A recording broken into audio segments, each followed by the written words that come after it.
As I send a message of solidarity as President of Ireland to all travellers and Roma across Ireland, and indeed to those outside Ireland on International Traveller and Roma Day, may I suggest that yes, it is necessary to reflect with a sense of achievement as to what has been won, but also, and it is more important, to reflect critically and with resolve on those issues which we have faced and on which we continue to fail. In that respect, today is an important day when we recall the first World Roma Congress in London 50 years ago. The purpose of this annual event since 1971 has been to create an advocacy platform and to develop strategies that might address the racism and neglect being experienced by Roma and travellers, an issue which sadly remains with us today, despite many advances for both communities over the past decades. Far too many challenges remain for travellers and Roma.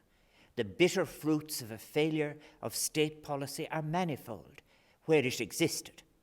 Submission to narrow, exclusionary, property-based, and most un-Republican populist sentiments in far too many local authorities stand as indictments on Irish society, past and present.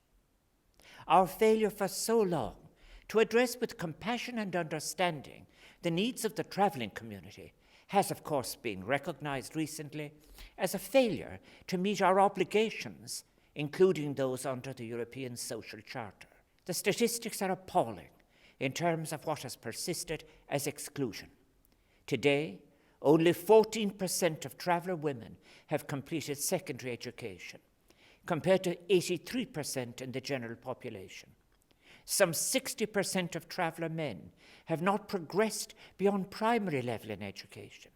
This is compared to 13% in the general population. Yes, it is true that the number of travellers with third level qualifications has doubled in the last number of years, and that is to be welcomed. What a great achievement it is, groundbreaking and exemplary. But this represents just over 0.5% of the traveller population. The figure for the general population with third level qualifications is now 47%. Any general population with a concept of citizenship and justice should be concerned at the significant proportion of their fellow citizens from special groups that are being regularly excluded generation after generation. The failure to achieve a full participation while respecting the features of a recognised ethnic group should concern us all. It has had results in every area of contemporary Irish society. Male members of the travelling community are 10 times more likely to be in the prison system, while females are up to 20 times more likely than an equivalent cohort. Unemployment among travellers remains at multiple levels of the state average. Life expectancy for travellers is at least 10 years lower than the general population. Infant mortality is considerably higher, and traveller men are over 6 times more likely to die by suicide than men in the general population. Following years of marginalisation and poor living conditions, travellers continue to experience higher levels of chronic disease, such as asthma, stroke, heart disease, and respiratory disease, making them, in our present conditions, so much more vulnerable to COVID-19. Overcrowding in housing remains prevalent, even among settled travellers. Approximately 3,000 travellers live in unofficial sites or on the side of the road without access in 2021 to running water, electricity, and toilets. This makes current advice as to self-isolation and hand-washing so much more difficult. We have not all suffered COVID-19 equally. It is now accepted that poor people have suffered disproportionately from the pandemic. Among those poor, Roma travellers have been even further impacted. We are well past the time for achieving improvements in the conditions of Roma and traveller communities. Is it not time to look at the obstacles, avoidable obstacles, to the advancement of these communities in the education system, and the structural inequalities that impede traveller and Roma citizens from the achievement of full and inclusive participation in our republic. Let us accept that we are dealing with rights issues. On such an important issue, surely a political consensus is not only desirable but achievable. Despite all of the obstacles that I have noted, we must remember that both the traveller and Roma communities are resilient communities whose daily lives are often about overcoming adversity, exclusion, poor living conditions, poor mental health, discrimination, and racism. The relatively recent decision by the state to acknowledge the traveller community as an indigenous ethnic minority has indeed helped to unlock, to a considerable extent, an ingrained systemic mindset. But we need to see changes in policy at local as well as state level. There are so many documents over the years, and more recently, from which can be drawn policies. The excellent 2017 report on traveller ethnicity by the Joint Oireachtas Committee on Justice and Equality secured the government acknowledgement that we had been working for so long to achieve. This declaration and acknowledgement of the duty that flows from it and how policy matters should reinterpret legislation in relation to travellers' rights is strengthened in the government's acceptance of the report. It acknowledged the discrimination that has been experienced by travellers, by members of a society willing to view them as a group living on the margins of the settled community, rather than a distinct ethnic group that has existed in Ireland since long before the years of the Great Irish Famine.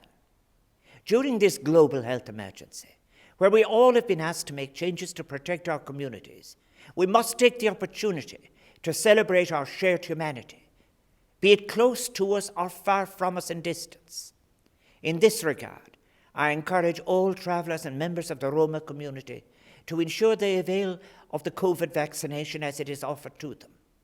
The emergence of safe, effective, and affordable vaccines provides vital hope of overcoming COVID-19.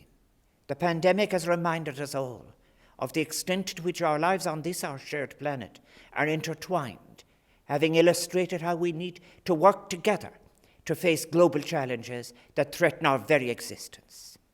If we are to live together in harmony, we must work together to understand and respect each other. In recent years, we have been making efforts towards building a society that values and embraces diversity, one in which we seek tolerance in our attitudes towards each other and how we choose to lead our lives. I hope that, as a society, we and all of our fellow citizens across the settled and traveller communities can also find within us the resolve, the imagination and generosity of spirit that are required to make those accommodations for each other that are required if all of us are to vindicate our rights as citizens and to be true to our heritage in all of its rich manifestations. Neither must our cultures and their assumptions be used to prevent or reduce personal rights.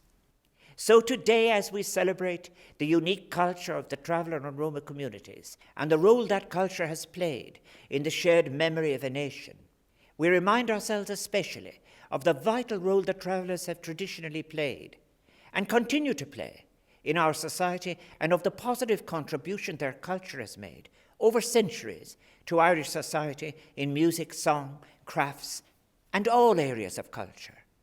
As we honour and mark the travelling community's journey, let us resolve that this journey in the future will be one with differences respected, but that it will also be a shared journey for all Irish citizens, during which we will ensure that none are excluded, denied a voice in society, or rightful access to vital services, or ever be exposed to any unfair or ill-informed prejudice or discrimination, which we all have a duty to recognise, confront, and seek to eliminate, as it reduces us all. Let us celebrate together, and with resolve, International Traveller and Roma Day. Ver Banach.